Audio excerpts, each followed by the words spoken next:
Hello, everyone, and welcome to the narrated PowerPoint on sedimentary rocks. So sedimentary rocks are the second of the three major rock types, and you can see the definition up there at the top of the screen. Any rock that's composed of either fragments of pre-existing rocks or clay minerals or any one of a number of chemical residues or even organic material. We're going to refer to that as a sedimentary rock. And it turns out that we can divide sedimentary rocks up into two broad categories, including detrital rocks. These are composed of rock fragments, typically of silicate rock fragments, and then also chemical rocks. Think of the chemical rocks as just composed of chemical residues. So that's kind of the context for understanding sedimentary rocks. The other important thing about sedimentary rocks is they tell us a lot about the depositional environments in which they accumulate. And in this case, a depositional environment is simply a kind of a low-lying area on the landscape where sediment can be deposited, and ultimately those sediments can be turned into sedimentary rock. So the real game with sedimentary rocks is if you know how to read the rocks properly, you can figure out the depositional environment in which the rock formed. And in so doing, we can actually reconstruct Earth's past. Sedimentary rocks are really the best tool that we have when it comes to reconstructing ancient landscapes and more broadly, ancient depositional environments. And so in the next few slides, we're just going to look at a few examples of common depositional environments, places where sediments accumulate, and ultimately those sediments are turned into sedimentary rock. Well, a really common depositional environment in continental areas is what's known as an alluvial fan environment. And alluvial fans are called that because they tend to be somewhat fan-shaped. You can see here, this is a really nicely developed alluvial fan in Death Valley. And what's happening here is the stream is flowing out of the mountains, and ultimately it's accumulating as this apron of sediment at the base of the mountains. And as that apron of sediment builds up out of usually relatively coarse deposits, mostly sand and gravel, it's possible to create this sort of wedge-shaped or fan-shaped deposit known as an alluvial fan.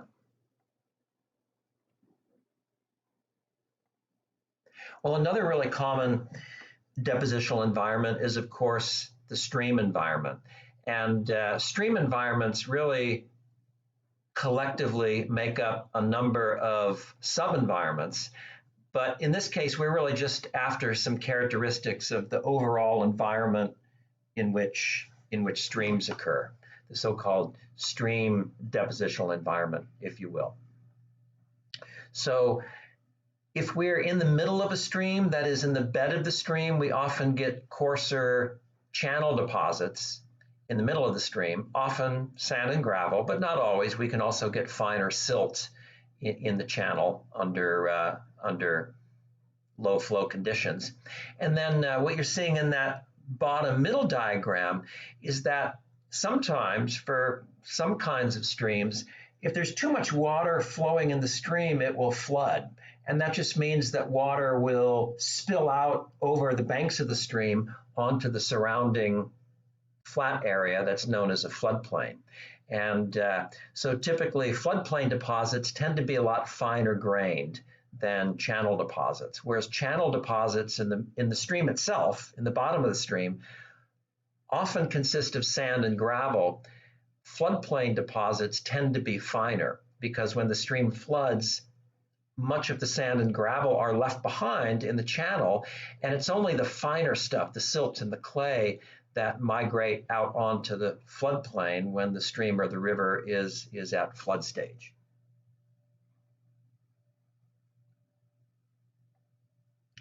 Here's a nice example of a floodplain environment. This is the stadium along Friars Road and what used to be called Qualcomm Stadium. And it's right next to the San Diego River, which periodically floods, usually once or twice a year on average. And then in that upper left diagram, we're seeing parts of Mission Valley that also tend to flood when the San Diego River overtops its banks. So if you could evaporate all that kind of cloudy, sediment-laden water on the floodplain, you would find some fairly fine-grained deposits, again, mostly silt and mostly clay. It's also possible to have a lake environment or even an overall lake environment that periodically gets dried out to form a playa, or sometimes it's just called a playa lake. And so that's what you're looking at here, a typical playa lake environment. And there in the upper left-hand corner, you can see some polygonal cracks. Those are actually mud cracks on the surface of the dried lake bed.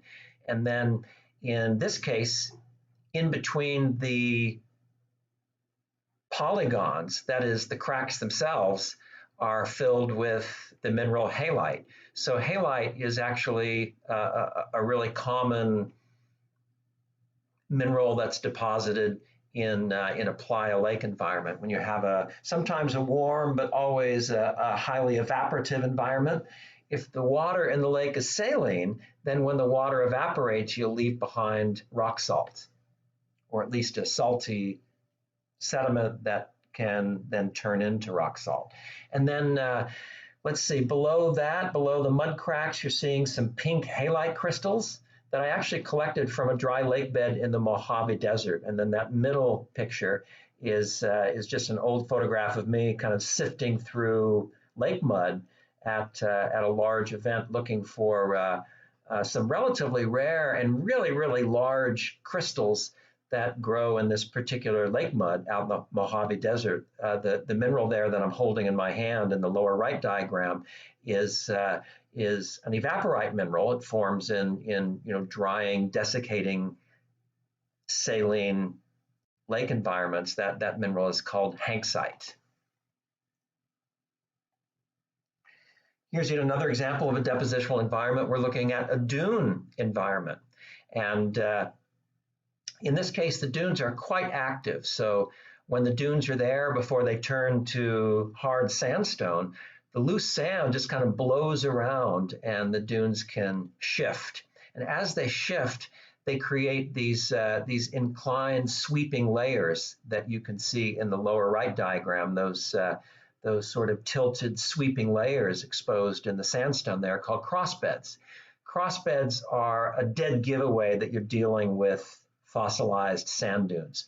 And then there in the upper right corner would be some quartz-rich sandstone. That kind of rock, it's a detrital sedimentary rock composed overwhelmingly of the mineral quartz. That kind of rock is very common in sand dune environments. So all we've done so far is just to look at a quick survey of the kinds of depositional environments where sediments accumulate and thus where sedimentary rocks can form. And then turning to the marine environment, we can have both shallow and deep marine environments. In this case, we're looking at a shallow marine environment that is a coral reef environment. And in this case, we're not just seeing chemical rocks, but we would even describe these as biochemical rocks, because in this case, the rock that's forming, it's literally forming from the hard parts of colonial animals called corals. And these corals, which tend to grow in kind of warm, well-lit tropical waters within maybe 20 degrees or so of the equator, when the coral animals grow, they secrete calcium carbonate to make their skeletons. And then when the animal dies, that secreted calcium carbonate then literally becomes the limestone. And so in this case, we're really looking at a biochemical deposit, essentially the skeletal material of long dead coral organisms.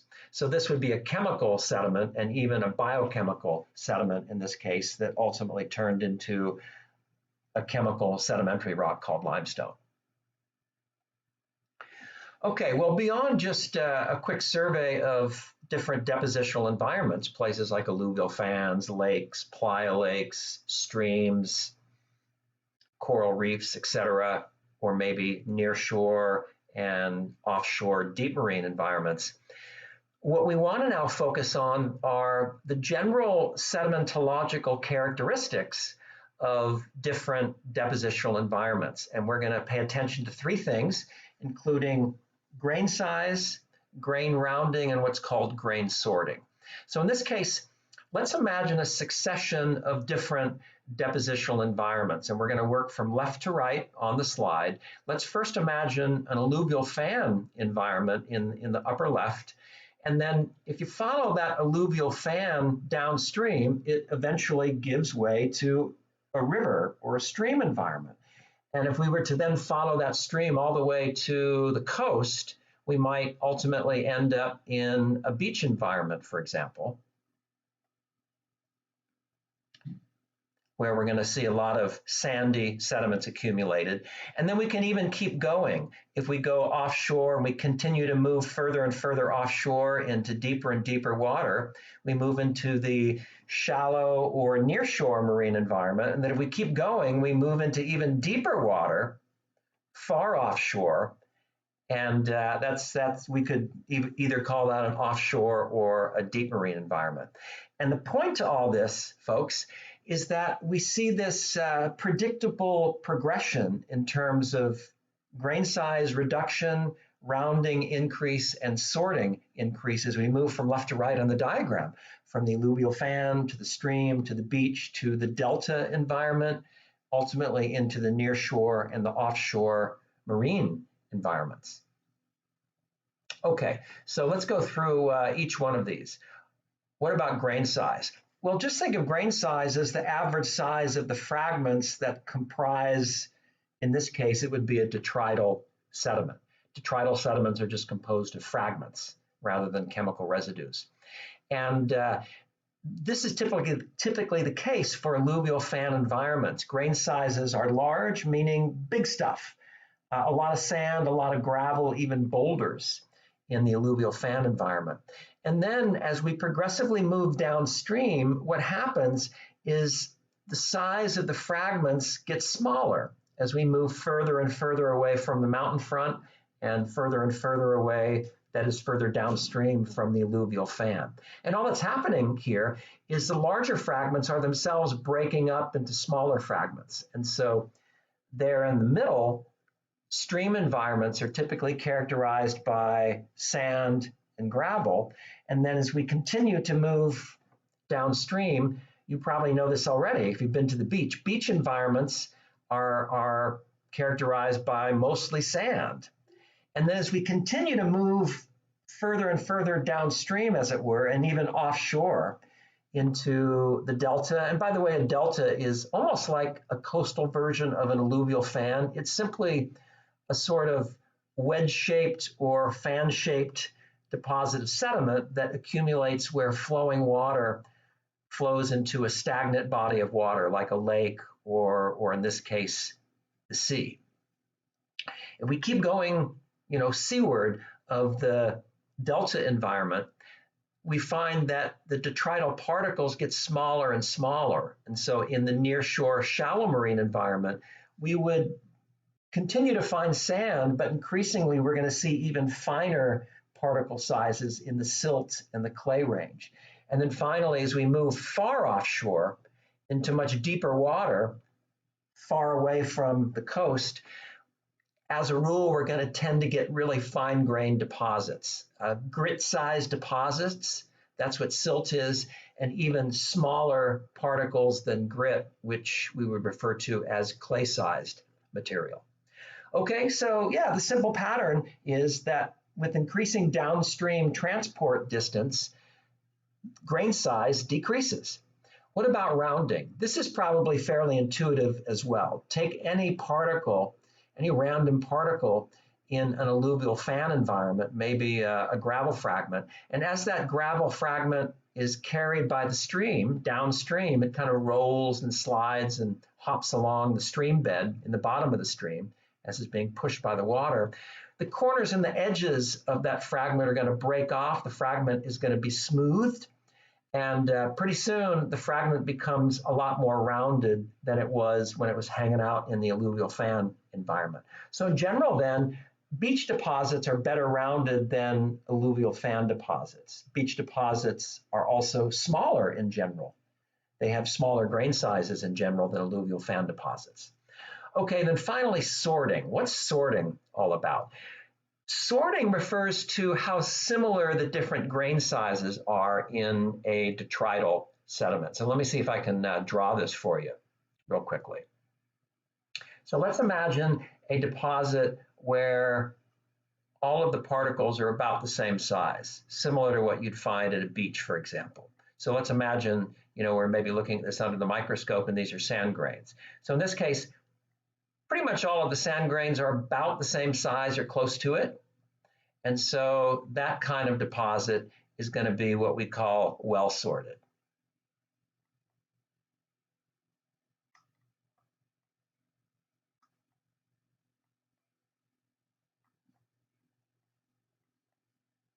What makes a deposit well sorted is all of the fragments in the deposit are approximately the same size. A good way to envision a really well-sorted deposit would be to imagine a trash can full of BBs. All of the BBs are pretty much exactly the same size. That would be a really well-sorted deposit. On the other hand, let's imagine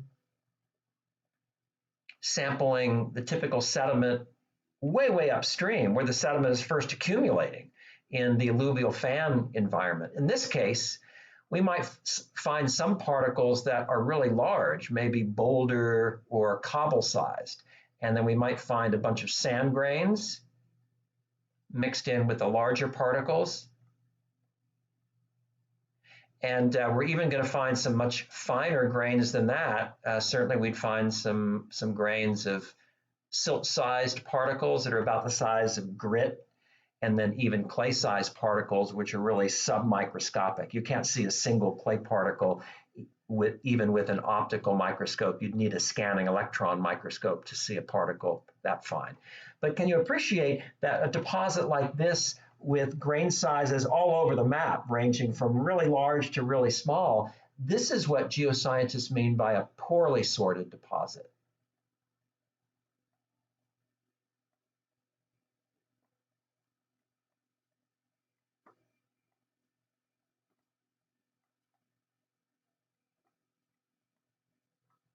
And in a poorly sorted deposit, there's a wide range of grain sizes.